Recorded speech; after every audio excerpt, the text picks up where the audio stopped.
অসম যিখন অসমক বহুতবাৰ বিভক্ত কৰা হ'ল সেইখন অসমক পুনৰাই বিভক্ত কৰাৰ প্ৰশ্ন আহিছে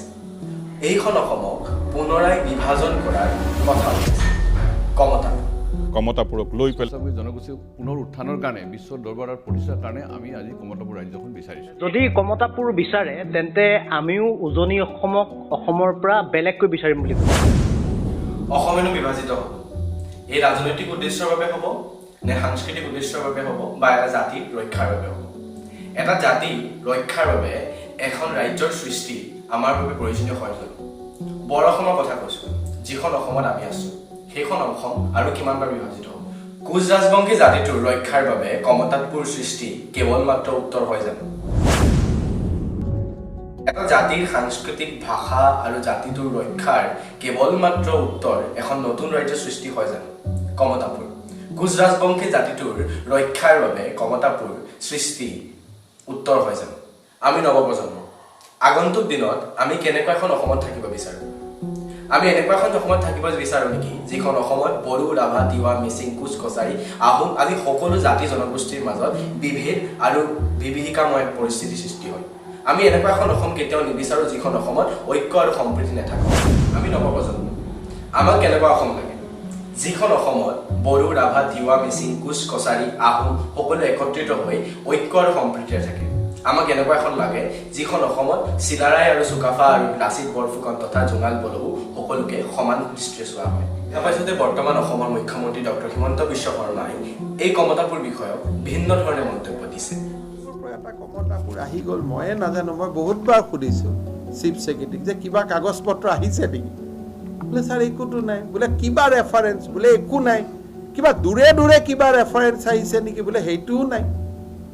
কিন্তু আমিতো ইয়াত বনাই দি দিছোঁ বহুত মানুহ ৰেডি হৈ আছে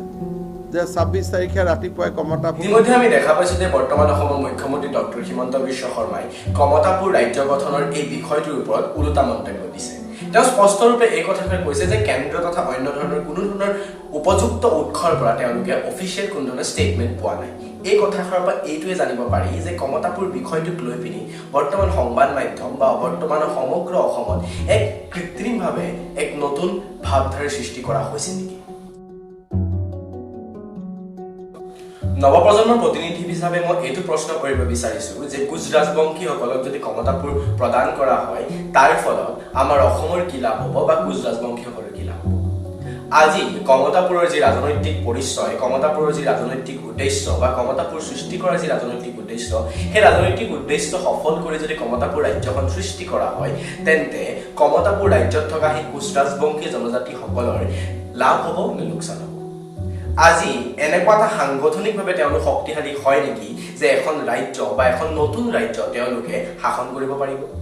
আজি তেওঁলোকৰ সেই নতুন ৰাজ্যখনত শাসন কৰিব পৰা মানুহ আছে নে নাই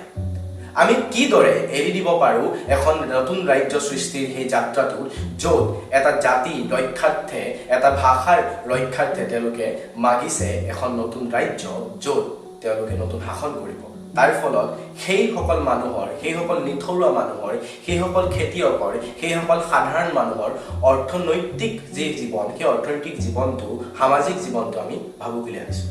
কমতাপুৰৰ যি দাবী এই কমতাপুৰৰ দাবীক লৈ পেলাই যি হুলস্থুল পৰিৱেশৰ সৃষ্টি হৈছে সেই হুলস্থুলীয়া পৰিৱেশৰ আঁৰত আচলতে কি আছে আজি যদি আমি পশ্চিমবংগৰ যিটো অঞ্চল অন্তৰ্ভুক্ত কৰাৰ কথা কোৱা হৈছে আজি অসমৰ ১২৬টা বিধানসভাৰ সমষ্টিৰ ২৮টা বিধানসভা সমষ্টিত সেই কমতাপুৰৰ দাবী কৰাৰ কোচ ৰাজবংশী জাতিটোৰ বিশেষভাৱে দবদবা আছে আৰু এই কথাবোৰৰ পৰা আমি এইটো কথা গম পাব পাৰোঁ যে এটা ৰাজনৈতিক উদ্দেশ্য এইখিনিত আছে কিন্তু আজি কমতাপুৰৰ কথা পশ্চিমবংগত আলোচনা হোৱা নাই কিয় আজি ৰাষ্ট্ৰীয় পৰ্যায়ত কমতাপুৰৰ কথা আলোচনা হোৱা নাই কিয় তাৰ পৰিৱৰ্তে ৰাজ্যিক পৰ্যায়ত কমতাপুৰৰ কথা আলোচনা হৈ আছে আৰু এটা নতুন পৰিৱেশৰ সৃষ্টি হৈছে যিটো পৰিৱেশ আমাৰ বৰ্তমান সংবাদ মাধ্যম আমাৰ বৰ্তমান ৰাজনৈতিক পৰিৱেশত এনেকুৱা এটা পৰিৱেশৰ সৃষ্টি হৈছে যিটো পৰিৱেশে আন আন জাতিসমূহক এক নতুন ধাৰণাৰ সৃষ্টি কৰিছে যে তেওঁলোকে এখন ৰাজ্য দাবী কৰিব পাৰিব এই কথাবোৰ ক'লে ঐক্য আৰু সম্প্ৰীতিৰ সেই যি ৰাজনৈতিক ধাৰণা যে অসম নামৰ এখন ৰাজ্য আছে সেই ৰাজ্যখনত অসমীয়া যি তত্ত্ব অসমীয়াৰ যি সংজ্ঞা তাৰ তলত আহোম থাকিব ৰাভা থাকিব মিচিং থাকিব বড়ো থাকিব কোচ ৰাজবংশী থাকিব বিভিন্ন জাতি জনগোষ্ঠীৰ সম্প্ৰীতিৰে একেলগে থাকিব তেনে এক যি সংজ্ঞা, তেনে এক যি ধাৰণাৰ মাজত আজি আমি আছোঁ, সেই ধাৰণাটো, সেই ৰাজনৈতিক স্থিতাৱস্থাটো লংঘন হৈ পৰিব।